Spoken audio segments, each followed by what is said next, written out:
Welcome to Newsmakers. And well, it's that time of the year once again. The World Economic Forum is again upon us.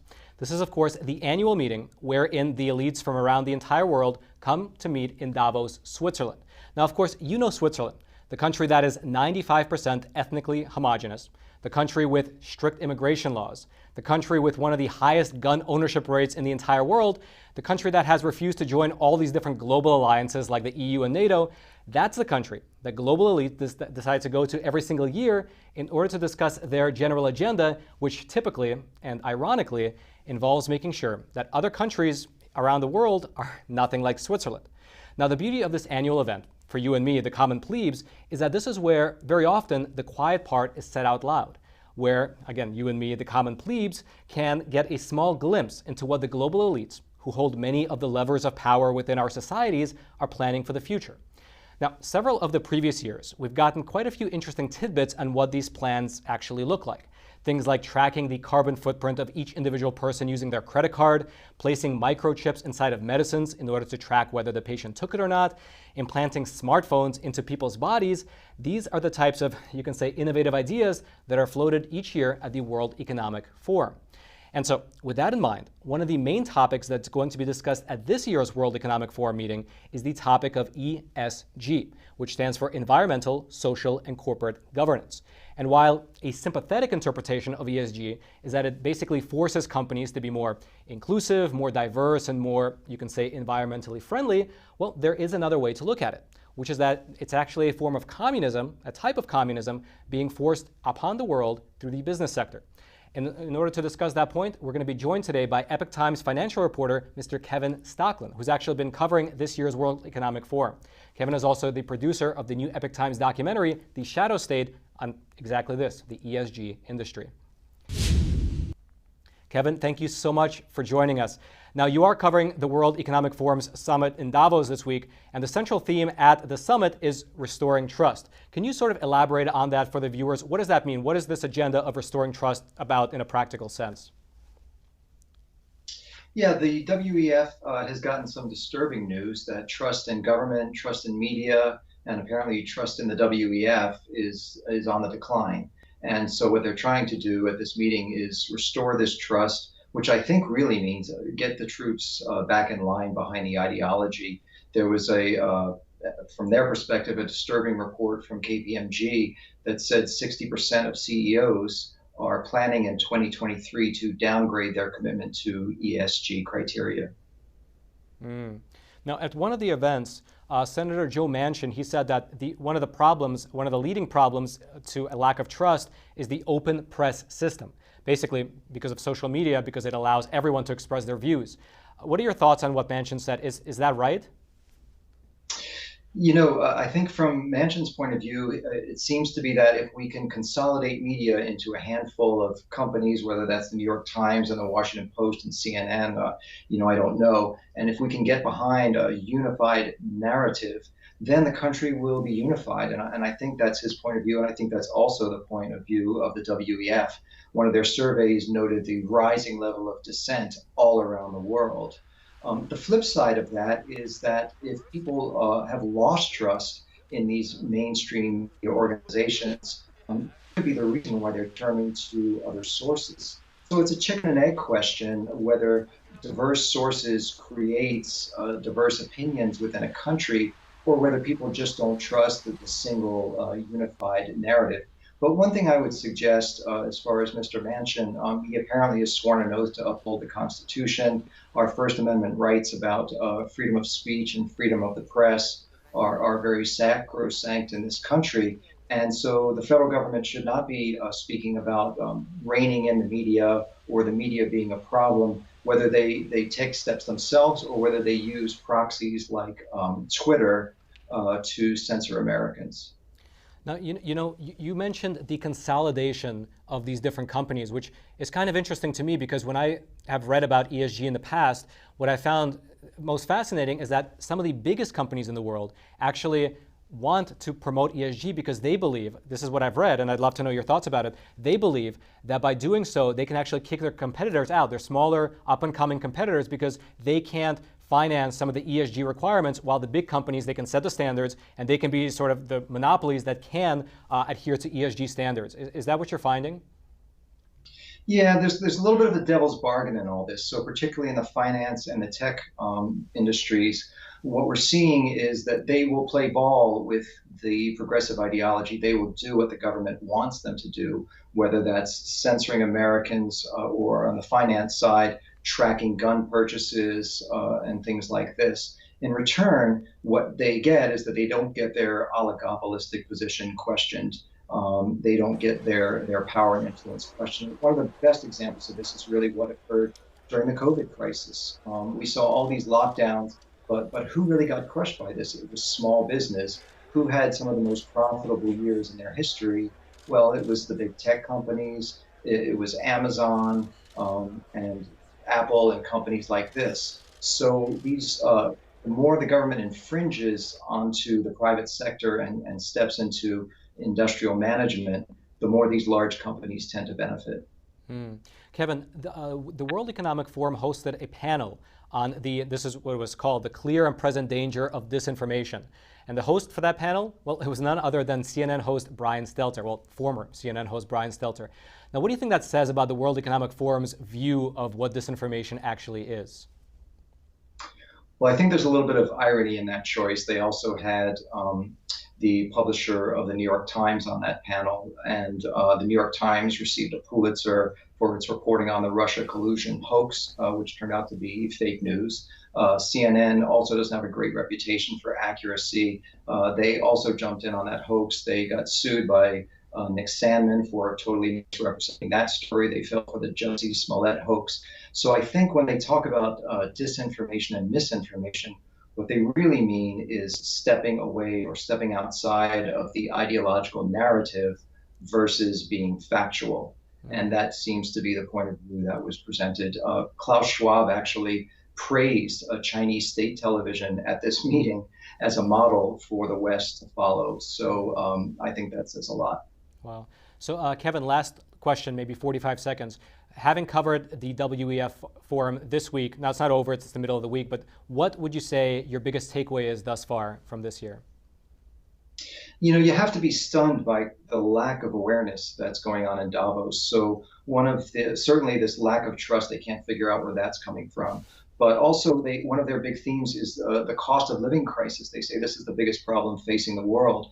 And they seem completely unaware that their policies, their war on energy and fossil fuels is what led to the shortage in fuel and has led to inflation in everything from transport to manufacturing to food. So they don't seem to have any idea of their role in all this. They say, who caused this? You know, who did this to us?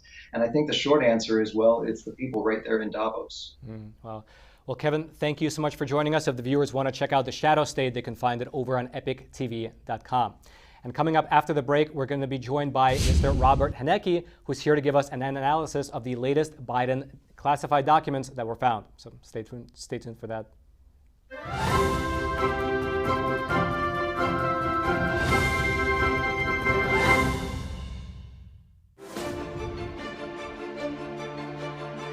Everything that's reported on television isn't always true,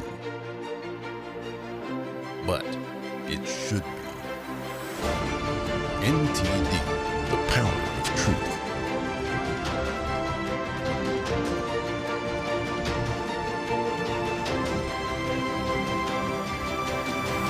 Now available 24/7 on television and streaming platforms. NTD's Capital Report. It's about getting answers, cutting through the fog of politics. It's about your questions and our chances to ask. What is the net impact of the American? Congressman Graves, thank you for joining us. We're speaking to those in power to find out what does this mean for the people. We're here so you are in the know. Navigating a world of economic madness, you need to have the right guide. What did today's decisions mean for your tomorrow? We ask why. What's the alternative? Uncover the deeper reasons and the hidden influences, and highlight the real opportunities for profit. At Entity Business, we connect the dots for you. Good evening. Thanks for joining us. My pleasure. At The Nation Speaks, we don't just scratch the surface. We want to go wide and deep. Our viewers come away with a much richer understanding of the issues of the day. We really make a big effort to bring on different voices onto the show. We don't just talk to experts and newsmakers, which of course are extremely important, but we also want to hear from the American people. So the people who are impacted by the policies and issues that we're talking about, because what they have to say is just as important to the national conversation.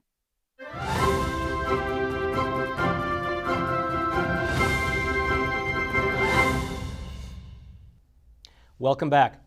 Well, at first there was one, then there were two, and now we're up to 4 batches of classified documents that President Biden allegedly stored when he was vice president. Will there be more? Who knows? And what was in the documents that Biden had in his possession? We're hearing that some of the documents were classified as TS-SCI, meaning that they were well beyond top secret. And did Hunter Biden, Joe Biden's son, have access to these documents? Do they relate to his work in Ukraine? We're hearing some reports that some of these documents had information about Ukraine in them.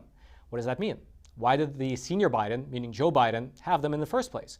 Why did he not turn them over years ago? Because he hasn't been vice president now for well over 6 years. The documents were found before the midterm election. Why were we only hearing about them now, well after the new year and well after the actual election itself? Suffice it to say, there are many questions, and at present, well, not many answers. And joining us to give us his legal analysis of the Biden classified document situation is Robert Haneke. He's the executive director and general counsel at the Texas Public Policy Foundation and previously served as Assistant Attorney General of Texas in the General Litigation Division. Robert, thank you so much for joining us. So we're hearing that there are at least 4 different batches of classified documents that Joe Biden had from when he was vice president under Barack Obama. So what are the legal implications of this for Mr. Joe Biden? Well, at least so far that they've told us about, let's be clear, this administration has been less than forthcoming on this. So there's potential criminal ramifications here, not just implicating the misuse of the national secrets of the United States, and not just for the embarrassment and the scandal to President Biden himself for storing these in the garage next to his Corvette and his former office at the Penn Biden Center, neither of which were approved locations for the housing of classified information. Well, we also need to know the chain of custody that traces these documents back to their origin during the Obama-Biden White House at the end of 2016, who authorized their transfer outside of secure custody, who's been in possession of them, how did they get from point A in the White House to point B in the Biden garage, and who is every single individual that had access to them or transported them in between.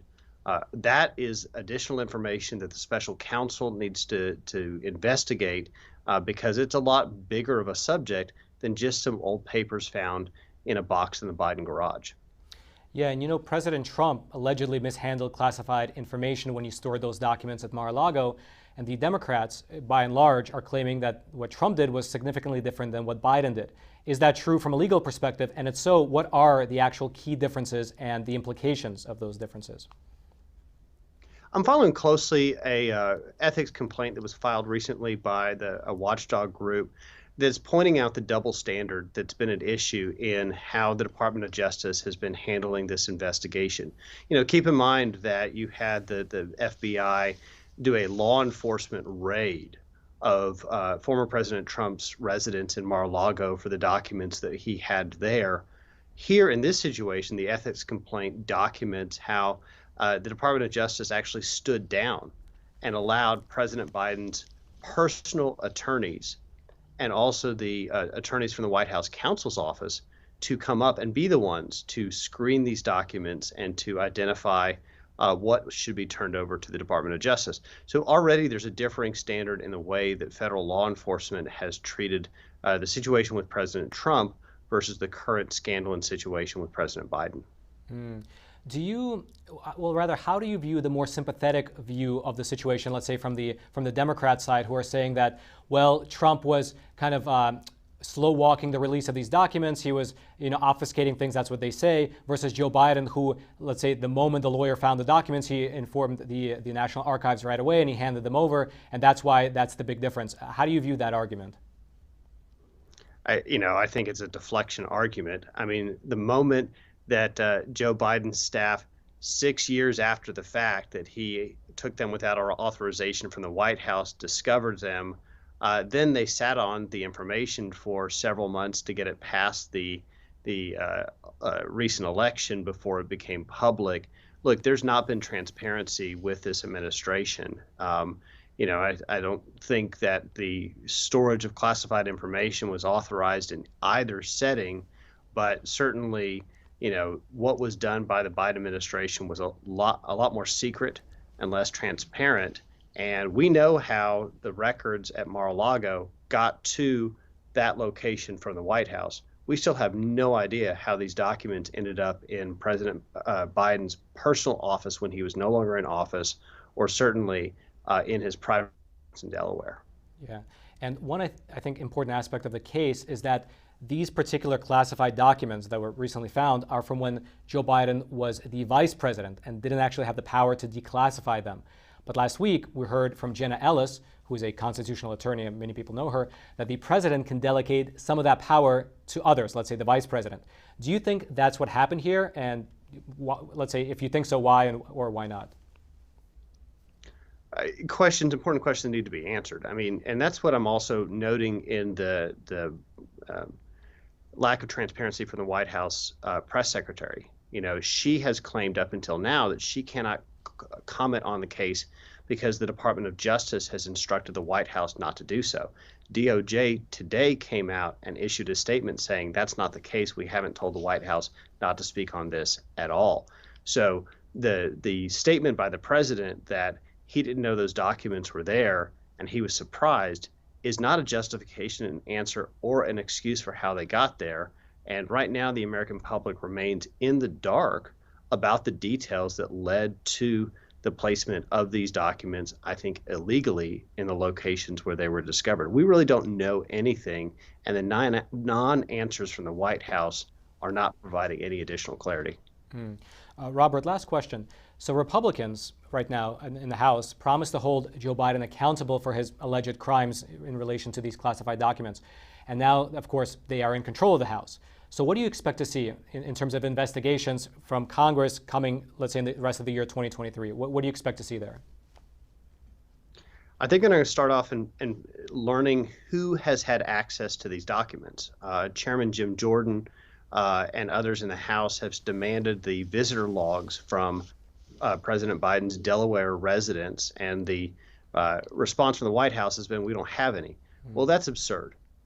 Especially while President Biden has been under Secret Service detail. There is absolutely a record of whom has been coming in and out of the security type area. So at least Secret Service has records. And the fact the White House does not want to say whom has been accessing these records when they've been unsecured at the Biden residence is a good first place to start. And I think that's where Republicans will start by digging in. Yeah, and I think most of America is interested to know what the result of that investigation will be. Robert, thank you so much for joining us. Thanks for having me. And coming up after the break, we will be joined by Democratic strategist and attorney, Mr. Robert Patillo, who's here to give us his legal analysis of Biden's declassified document debacle as well. You won't want to miss it.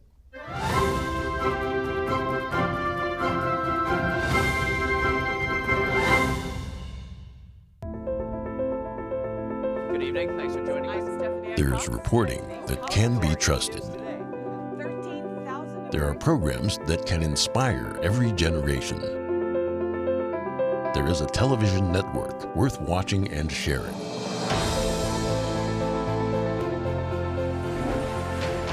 Our commitment is to bring you the facts and to show you the world. We won't be divided by politics, and we won't be swayed by the dollar. We believe in in the strength of our nation and the hope in our shared humanity.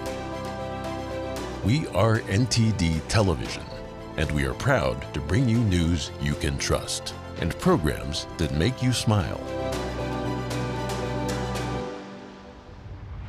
NTD Television, now available 24/7 on television and streaming platforms.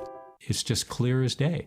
The media, whether it's broadcast, cable, or print media, has become extremely biased. And I started looking online for alternative ways to get information. And I saw an ad for a free trial. And I looked at it and I said, Epoch Times. I mean, come on, this is end of days type of stuff. I mean, what are they going to be talking about here? And I said, well, it's a free trial. Let me dig in. Is it giving me both sides? Is it giving me an objective point of view here? I have looked for opportunities to see where they might be biased, and I don't find it. It has given me a level of trust in media that I didn't think I'd ever get back. I love the Epoch Times because it has renewed my faith in the idea that a reliable, responsible, non-biased source of information is available. And I can say that I love it because of that.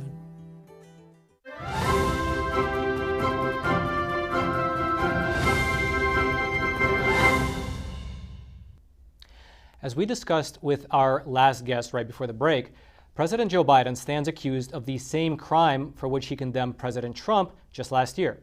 You might remember how Joe Biden went on 60 Minutes, and when he was asked about Trump's alleged mishandling of classified documents, he stated, and this is a quote, "How could that possibly happen? How could anyone be that irresponsible?"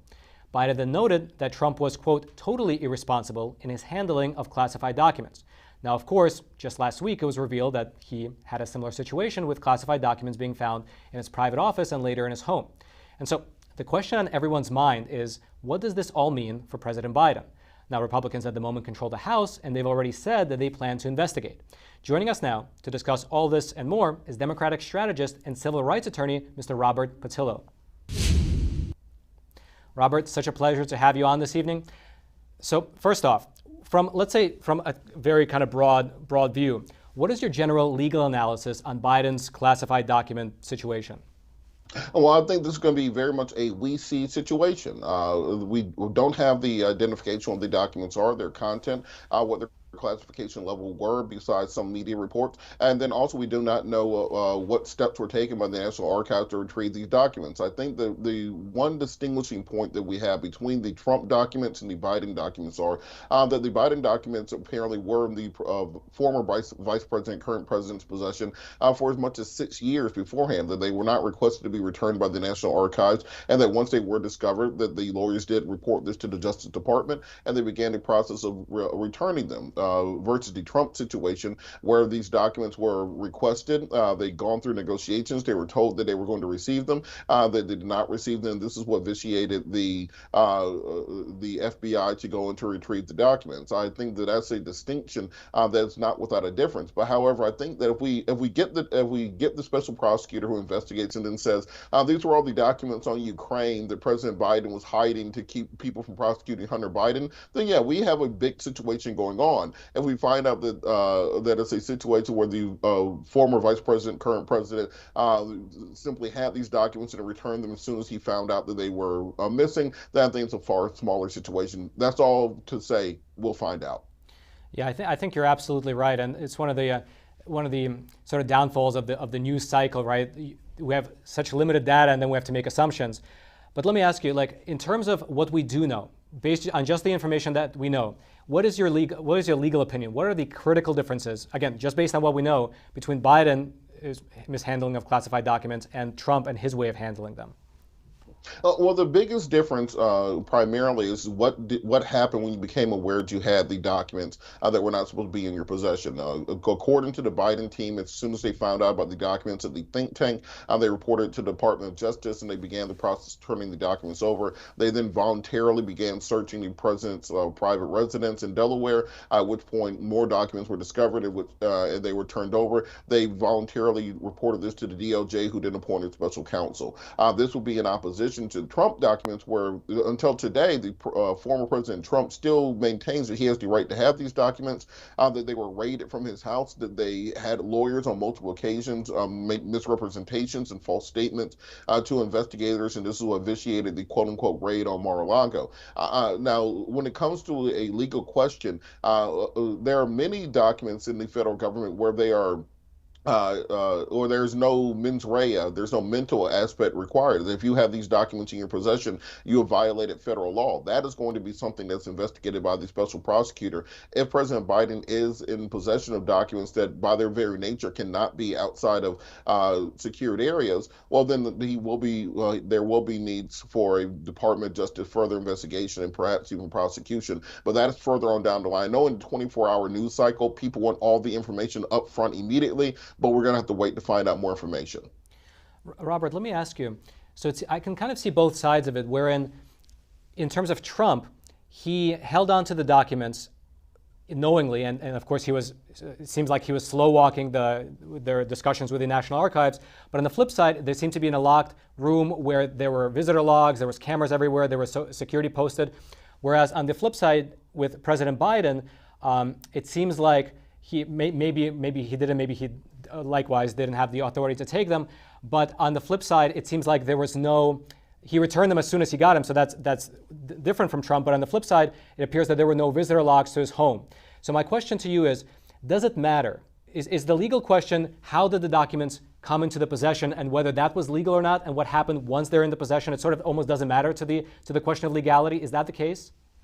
Exactly, because it doesn't matter what private security measures you have in place. That is not the same as the documents being in the possession where they're supposed to be taken care of in a secure area. Anybody who's lived in Washington, D.C. knows that there are foreign agents in every single room that you walk into. I don't care if you're at Starbucks, I don't care if you're at the movie theater.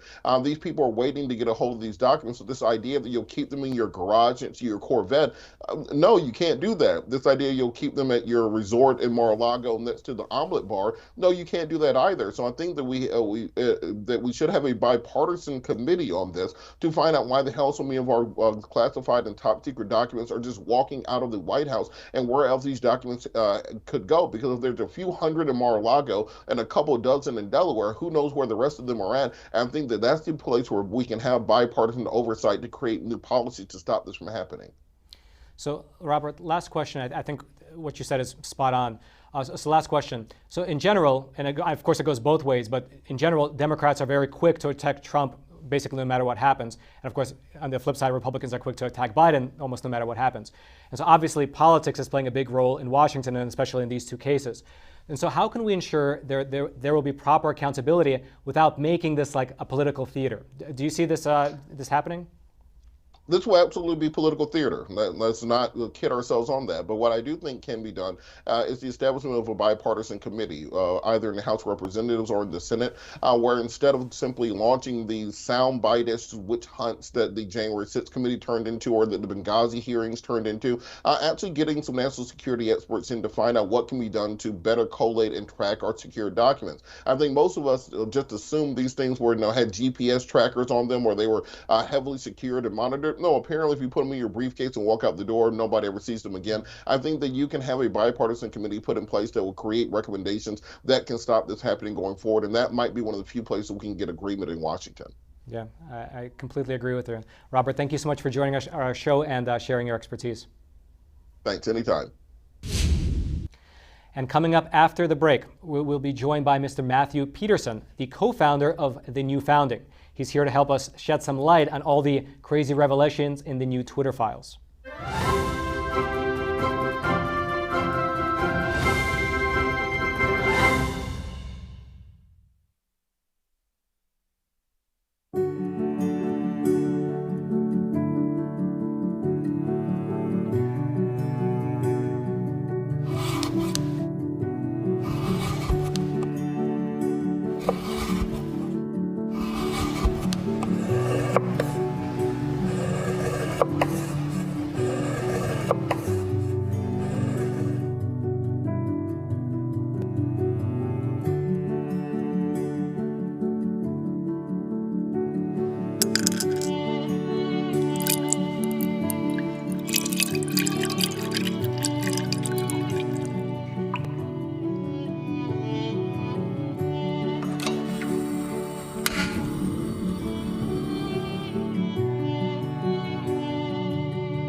Well, another day, another revelation from Twitter.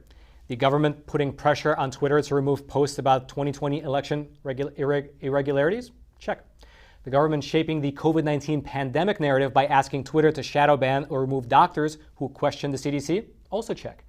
In fact, at this point, it might be easier to list what the government hasn't done in order to shape its desired narrative rather than what it has done. And the answer is probably nothing. Moreover, it's important to remember that we wouldn't know any of this if it wasn't for Elon Musk buying Twitter back in October.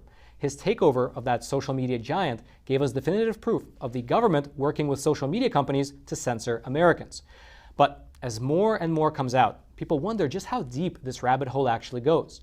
And in order to help make sense of all these crazy revelations, we here at the Epoch Times, we actually made a helpful infographic detailing all the latest Twitter files and what they reveal. If you want to check out that infographic, it's a shameless plug, you can go to www.theepochtimes.com. But right now, joining us to help make even more sense of this matter is the co-founder of The New Founding, an organization that helps protect people and organizations from big tech, Mr. Matthew Peterson.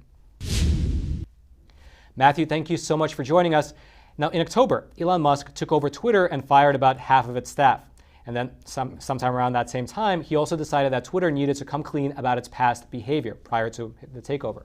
Now, there have been some genuinely wild revelations thanks to those Twitter files. Can you walk us through some of them? What are some of the wildest revelations and what do they mean?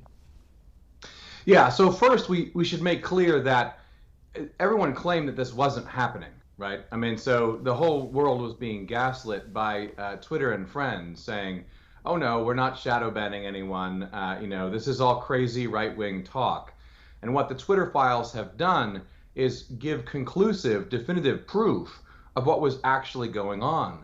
And what was going on was shocking. I think it was worse than a lot of people, a lot of regular people and even experts thought it was. And that is, I mean, big pharma, having a direct line to censor people when it came to their thoughts and opinions about what was going on with the vaccine and COVID, to, of course, famously, the Hunter Biden laptop controversy in which news organizations were just outright censored in violation of Twitter's own rules. And what we see is a direct line between the government and other powerful organizations and a media outfit over and over again censoring people essentially at the whim of the powerful. Yeah, one of the most poignant Twitter reveals, at least to me, was this one. It was not reported on that heavily by the legacy media outlets don't touch it with a 10-foot pole, but even generally the alternative media didn't cover this much at all, was when the DoD was actually using a back channel with Twitter to have these fake accounts push narratives in the Arab world that they wanted, right? They had these fake accounts in order to build some clout, while of course they would never let that other countries do that. Can you sort of talk a bit more about that? What does that reveal about Twitter's relationship with the U.S. government?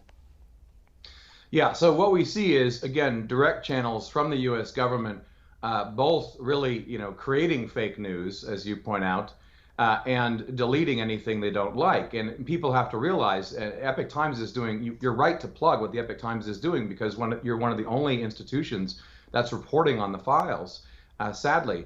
What you see is a direct line again. So what you first have to realize is that a lot of people from the intelligence community were already embedded in Twitter, so much so that they had their own Slack channel chat for people who were from the FBI. And so what you see with the censorship is, it's not just a selective, we don't like this guy, we don't like this guy. It's promoting large-scale narratives, both pro and con, repeatedly, again and again and again and again. Yeah, Matthew, I couldn't agree with your analysis more. Now, some of the Twitter revelations show that the FBI, as well as other agencies, work to get lawful speech that did not break any laws, removed and or suppressed on the platform. That's something that we could expect from the likes of, let's say, China, maybe North Korea or Cuba, but definitely not America. And so what's your take on that? If, let's say, this isn't resolved at a fundamental level, where will this country be, let's say, 3-5 years from now? Well, we'll be in totalitarian state territory. There's no question about it. I mean, remember, this went so far as the government saying you need to find evidence that there are Russians influencing the election on Twitter, and Twitter saying, no, that's not happening, and then having to be quiet about it and not even defend themselves when in fact, they knew that there wasn't Russian interference, that they could find, anything there whatsoever. So you're in a situation in which the government can really drive the narrative however they want. And this is the antithesis of America. It's the idea of America, the American founding, is basically contradicted by what's happening here over and over again. And if we don't do something about that, we will not have free speech in this country. And you see this happening, increasing every day. And what we need to see is increasing resistance with law and other powerful forces fighting against this. And that starts with exposing what Elon Musk has already exposed, but is now being hidden from the American public in these Twitter files. Matthew, last question. So your company, the New Founding, helps people as well as organizations position themselves to avoid these types of threats from big tech as well as woke capital through their ESG programs. But with what we're seeing from Twitter and the government in general, is it really possible for the everyday person, like you, me, and somebody else on the street, to actually, in practice, avoid these threats of censorship?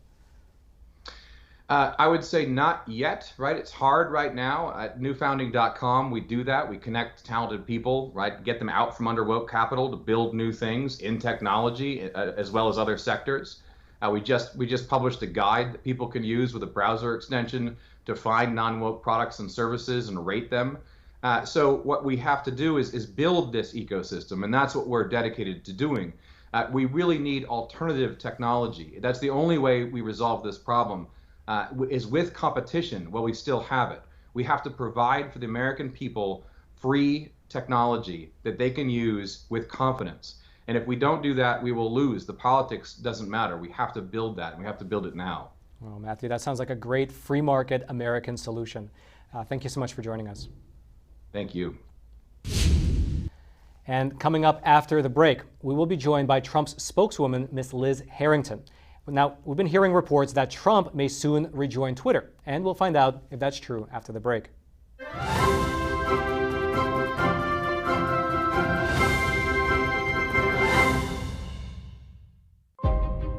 The lasting beauty of realistic oil painting. Brilliant, expressive, and inspirational. The 6th NTD International Figure Painting Competition. Guided by pure authenticity, beauty, and goodness, invites you to join us on a journey back to traditional art. The Gold Award is $10,000. For more details, please visit oilpainting.ntdtv.com. Freedom is not free, and neither is the truth. In order to bring you the facts, our reporters are out there on the front lines getting the true story. Some of them served 10 years of prison in China. We've been censored on social media. Our Hong Kong printing offices were set on fire, and we've been repeatedly attacked by the Chinese Communist Party. But no matter what, we believe that you deserve the truth, and so we'll continue to bring the truth to light. Head on over to getepic.com and try honest journalism that is based in truth and tradition. We'd love to have you on board.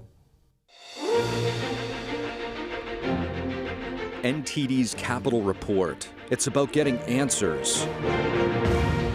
Cutting through the fog of politics. It's about your questions and our chances to ask. What is the net impact of the American? Congressman Graves, thank you for joining us. We're speaking to those in power to find out what does this mean for the people. We're here so you are in the know.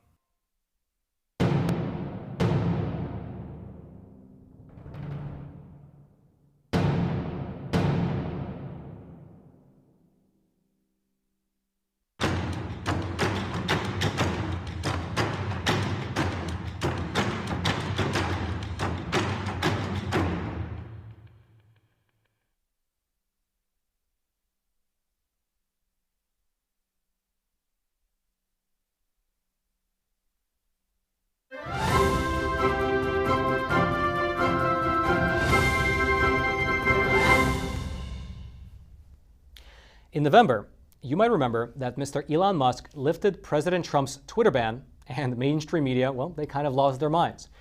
But despite the outrage and cries that democracy was ending with Trump's ban lifted, well, Trump has actually thus far declined to return to the platform as of yet. Instead, he said that he's focused on his own platform, which is of course called Truth Social. But as Trump gears up for another run at the White House for the presidential race in 2024, his abstinence from Twitter might actually be coming to an end. In reaction to the news that President Trump might be planning a Twitter return, well, Elon Musk tweeted the following just earlier today, quote, "Will be interesting to see how the Biden administration reacts to this. They may try to weaponize federal agencies against Twitter." I guess anything's possible at this point. Plus, we're also hearing reports that Trump wants to be back on Facebook as well. Apparently, again, this is from anonymously sourced reporting, his campaign sent a letter to Meta, Facebook's parent company, saying that Trump's ban was, quote, "dramatically distorted and inhibited the public discourse." And joining us to discuss this and much more is Ms. Liz Harrington, President Trump's spokeswoman. Liz, thank you so much for joining us. So the big question that's on everyone's mind is, of course, after Elon Musk lifted Trump's Twitter ban, Trump said that he was going to stay on Truth Social. But today we've been hearing reports that he's planning to rejoin the land of tweets. Is that true? Well, we'll have to see what happens. I'm not here to make any announcement as of yet. We do know that Truth Social is doing incredibly well. There's no shadow banning. There's no censorship. There's really hardly any bots on the platform. It's a great platform for free speech. But we will see if he's going to return to Twitter and use it as an asset for the campaign. I think it's very clear that what these big tech companies, and with Elon Musk buying Twitter and exposing this collusion with the federal government and these big tech giants, is that our First Amendment has been under attack. And that's something that's so unacceptable. So I think the more speech, the better. President Trump's already laid out his plan to curb this censorship regime, which is exactly what it is. And he's going to be continuing to make steps to end that as well. That would be wonderful. Liz, I have a question for you. In your internal discussions within the team, do you ever discuss maybe the potential problem that, let's say, if something is truthed out by President Trump on Truth Social, of course, it is reported by the legacy news outlets. They, whether they like it or not, they have to follow him there to see what he's doing, and then they report on anything. And of course, it is shared on the other platforms by Trump supporters who happen to have a Truth Social account. But those people are generally talking to their own audiences, which tend to already be Trump supporters. Is there any discussion about, let's say, rejoining Twitter for the purpose of reaching a mass audience that might not, let's say, follow somebody who's already following Trump, or not have the legacy media sort of filter down what he says on Truth?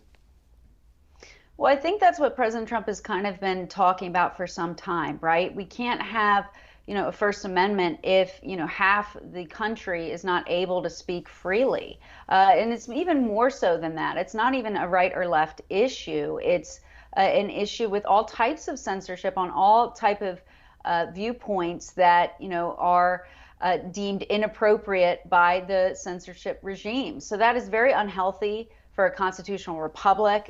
It violates our constitutional rights. So I think the more platforms, the better, the more open and free they are. And it is important to reach masses of audiences. I mean, nobody has done it better than President Trump in the way he's skillfully used not just Twitter, but now launching Truth Social, which has been really such a success and important platform to have more voices involved. So that will certainly continue. Liz, earlier today, we also started to hear reports that Trump's campaign sent a letter to Meta, which is, of course, Facebook's parent company, petitioning them to lift his ban early. Is that true? Does Trump plan to return to Facebook as well? Well, I think we want a lot of options on the table, and also to put everyone on notice that, again, this is in violation of fundamental constitutional rights. I mean, you're talking about removing the sitting president of the United States, silencing him and millions of his followers. That's what Facebook did. That's what Twitter did. That's what Instagram, all the YouTube. And I think it's important that we broaden this conversation, because Twitter gets a lot of the attention because Elon Musk bought it, and there has been the Twitter files, and that's been a great thing. However, what's been missing from the conversation is what Facebook has done, which largely has a lot more users than Twitter does. Has more power, especially with Instagram. YouTube, owned by Google, they do the same illegal censorship that these other tech companies have been engaging in with the government. So it's very important that we free these up. And I think it's one tactic for us to be engaging and making sure that these are free platforms if we want to have a free country. Liz, I wanted to shift gears a little bit. Earlier today, President Trump vowed to ban Chinese investment in U.S. farmland if he retakes the White House. Can you talk a bit more about that? Absolutely. This is a very critical conversation and platform that President Trump put out today that largely has been ignored by many politicians in Washington. We're excited to see a new committee to investigate China out of the Republican-led House, but President Trump is really leading the way, as he did during his first term, against the Chinese Communist Party. And what he laid out here is a total ban on allowing China to buy up our critical infrastructure. They have over 200,000 acres of our farmland. The Biden regime has been selling off our strategic petroleum reserve to allies in the Chinese Communist Party, likely enriching the Biden crime family itself. And we really need a ban also on China's ability to buy up politicians, which has been clearly evident with this classified documents scandal in the Penn Biden Center, which is funded, bankrolled by the CCP. So this is part of President Trump's strong stance in taking on the Chinese Communist Party, not only that he did in his first term, but what he will do when he returns to the White House. And it needs more attention, and he, once again, is leading the way on this. Liz, last question, just 20 seconds. In addition to the farmland issue, will Trump also change his approach to both China and the Chinese Communist Party if he becomes president again? And if so, what will the approach be? That's kind of a big question for 20 seconds, but do you have an answer? No, it'll be more of what he did, but really I think what we saw after they unleashed the China virus on the world, playtime is over. He's not going to be even really, I think, negotiating like he did with the trade deal, which was a great deal for the United States. But now we all know the threat they face, and he is going to really be ramping up the pressure. We know that they're our number one strategic threat, and he's the man to do it. Liz, thank you so much for joining us. You bet. And coming up after the break, we will be joined by General Robert Spalding, who will be here to discuss China buying up America's farmland, exactly what we discussed in the previous segment, as well as what Trump will do if he retakes the White House. So stay tuned.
We are being censored. America's news outlets no longer provide the truth. 90% of news outlets in the United States are controlled by 6 corporations. They're not out to tell you the truth of what's happening. They're out to tell you the picture of the world that they represent. The Epoch Times is independent. We're not controlled by any special interest, and we never will be. This is a battle between truth and deceit. A battle between forces that would ensnare this country in ignorance and between a media that wants to present you with the truth. Subscribe today to our digital edition at theepochtimes.com and join the Americans who are seeking truth and tradition. Read the difference on all your devices. We'd love to have you on board.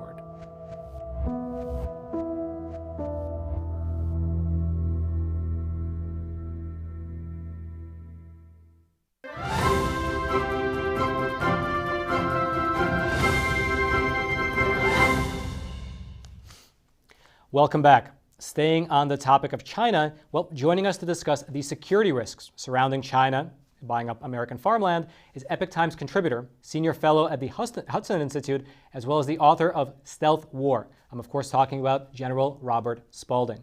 General Spalding obtained the brigadier general rank and is an expert on U.S.-China relations. General, thank you so much for joining us. Now, most people probably aren't even aware that China is purchasing up America's assets, including American farmland. Can you actually explain to the audience what's happening in this regard? Well, it's not just farmland, but the Chinese Communist Party has been spending funds mostly through private, members of the party buying huge swaths of land. For example, down in Texas, you had a former PLA general buying up hundreds of thousands of acres. In fact, he wanted to put a wind farm on it and plug into the Texas power grid. There's others that are buying, whole farms. They're buying, also meat processing and other agricultural assets. And that wind farm in Texas you mentioned, if I remember correctly, it was just down the road from the air base in Texas. So that would have given them direct access, if it was a wind farm, to the electrical grid right down the street from the air base. So can you sort of discuss the threat? How much of a threat is it for them to buy up this land and then use it for, farming or whatever they want? Well, I mean, obviously, you could do things in terms of polluting the land, making it fallow.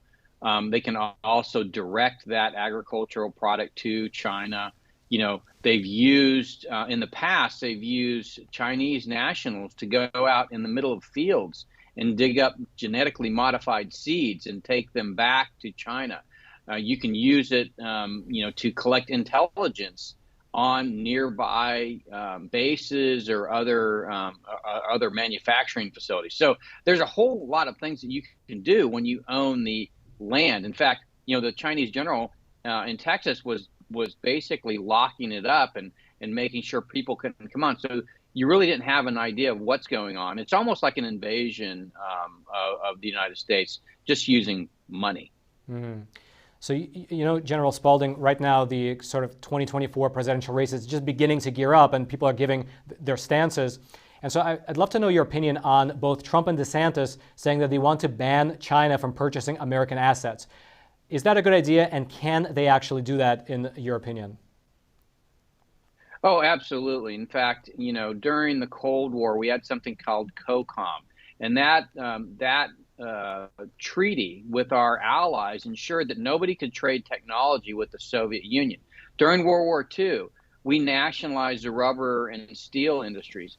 All things are possible on behalf of national security. In fact, Title III in the Defense Production Act gives the federal government wide latitude in doing things that are to protect the national security. In the case of China, they use financial relationships, they use the ability to buy assets in our country as a proxy for the way that traditional warfare happened. So right now, the Republicans have taken back control of the House, and they've established a new China committee. That was one of their first acts.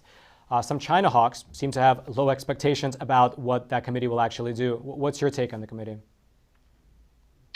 Well, what happens is corporate America and Wall Street typically lobbies both the Hill and the administration to water down any legislation that's meant to go after the Chinese Communist Party. Washington, D.C. is full of think tanks. It's full of, law firms that the Chinese Communist Party have retained either through their proxies that are in corporate America and donate and serve on boards for the think tanks, or have basically, given a retainer to the law firms to use them on their behalf. So, they have locked down Washington, D.C. in ways that really make it hard for us to create policies that protect the country.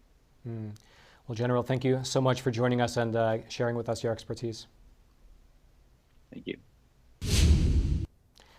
That's all for tonight's show. Thank you so much for tuning in to Newsmakers and sharing your evening alongside with us. We'll be back next week with a brand new episode. Until then, good night.